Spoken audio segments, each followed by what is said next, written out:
So what happened was originally we had GoFundMe, a campaign from a woman who has affiliations with the Maverick Party in Alberta and Provincial Rights Party that's run federally. They had $4.5 million in the bank in late January. GoFundMe said, how are you going to spend this money? It piqued interest amongst Canadian politicians. Everyone panicked. By the time it got to $10 million a few days later, they shut it down. We're going to donate the money to other causes. At the same time, Give, Send, Go, which is another crowdfunding platform, went out there and said, we'll raise your money. Everyone panicked again, got some injunctions in place to prevent them from spending the money. A lot of the people have moved on to Telegram now.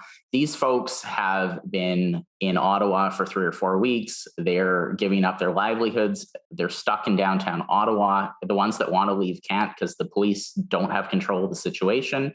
And we've got all these folks that are protesting. They've had provincial governments let up rules across the country in many places.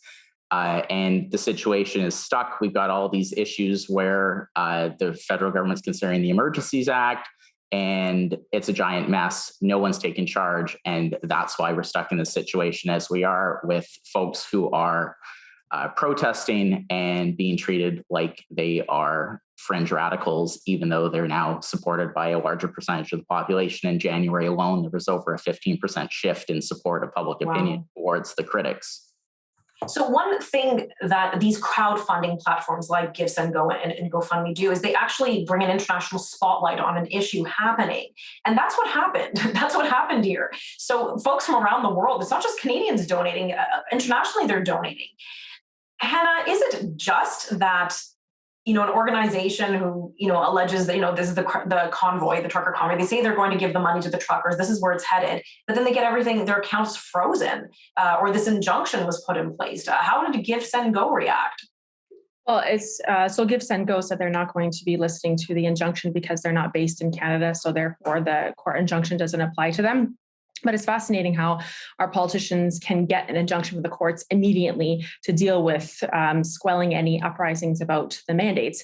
But the courts have not been responded favorably, in favor of any of the people challenging the mandate. So it's very interesting to see, I think, some corruption going on in the courts. But beyond that, I think that it's setting a very dangerous precedent that if the government doesn't agree with a certain GoFundMe page or whatever, it can be shut down overnight. And it's interesting because none of the BLM GoFundMe pages were ever shut down. And the BLM riots, especially in the States, were incredibly violent, burning cities down, causing tremendous damage to businesses. And the trucker convoy has been incredibly peaceful in Ottawa. And they're fighting for freedom of choice for everyone. And their page is shut down. Right. And, there have been a lot of concerns of potential violence erupting, and I haven't really seen any. Okay, there was the Ambassador Bridge blockade.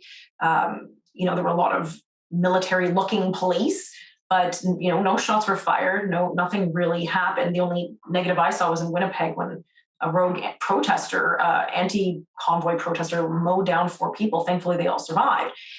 So is this a sign that these international groups or that governments are now trying to be politically active? Like, are they becoming the judge as to what causes are right and what are just? Is that what the future holds? We have 30 seconds, Hannah. Well, so yes, I think so. And also talking about China infiltrating various governments around the world, this is the social credit score system. So like your bank account can be shut down, your emails can be shut down, like happened to Jordan Peterson.